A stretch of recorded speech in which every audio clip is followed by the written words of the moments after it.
very last step is to sew the straps into the bottom part of your bag. So at this point you have your 2 straps on each side. You want to flip your bag wrong side out, so the pocket will be on the inside. So just go in, flip it, and you want to tuck your straps inside. Take your other side, put the straps in. You kind of want to pull them down towards the corner for the side that it matches. Okay, same, put your hand inside the middle here and pull out the 2 ends of the straps. There's one.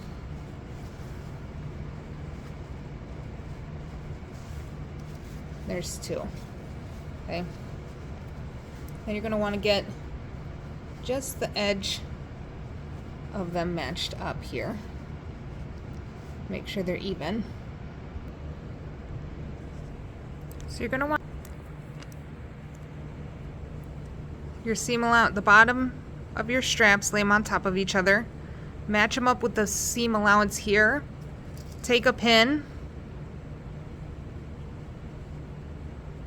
and pin them in place so they don't move, but you want them to be even. You want it to be even with the bottom of your bag. You're going to be sewing your bag at an angle. Okay, so your bag has been sitting like a square like this. You're now going to just pull it apart like it's a frog's mouth.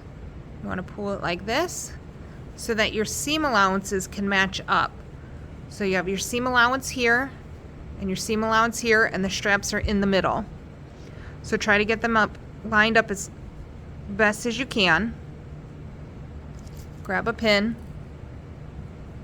You want to go through all your layers. So seam allowance through seam allowance. And then you're going to want to go back down and then come back through here. So then it's straight like that. Then you're going to do the same thing. Seam allowance through your seam allowance. This is hard to do on camera. Like this. And then you're going to come back through and then back up.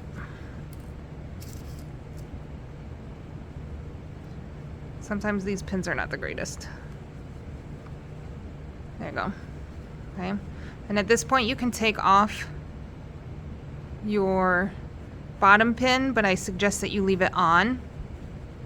And you want to make sure that on the back, you see how my fabric was kind of pulled down? You kind of want to make sure that you don't have any puckers going in. So you can loosen up your pin, or if it's too much, you can just repin it to make sure that it's done right.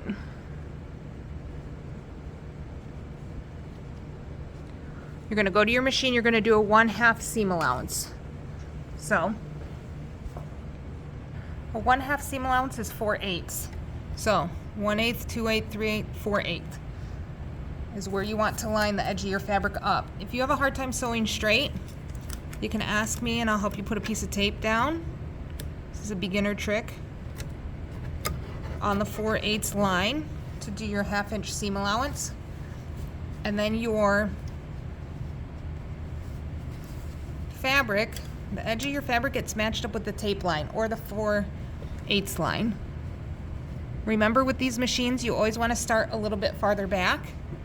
You always want to put your presser foot down. Make sure you can see all your pins.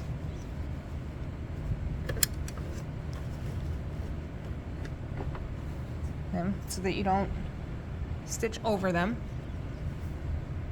You're going to go forward a few. Go back, make sure you back stitch. And then you're going to go forward. And when you get close, you're going to take your pins out.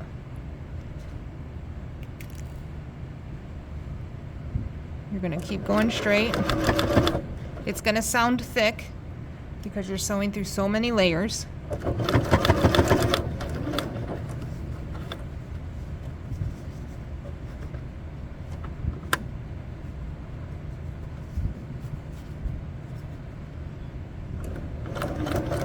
Then when you get to the end, hold your back stitch button and go back a couple stitches. And you're going to repeat that on the same, again, on the other side. You have the other side pinned. Remember, you're going to line it up with the 4/8. You start with your fabric a little bit farther back.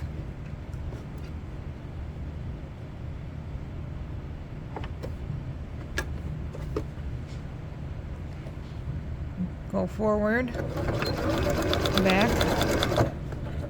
You're going to go across your seam allowance, removing your pins so that it doesn't snap your needle and fly into your eye. It's going to sound thick and struggling. That's normal.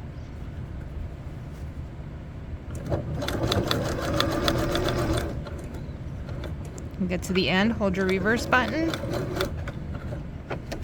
and then trim all your threads, and then come get it, your final grade from me. Good job.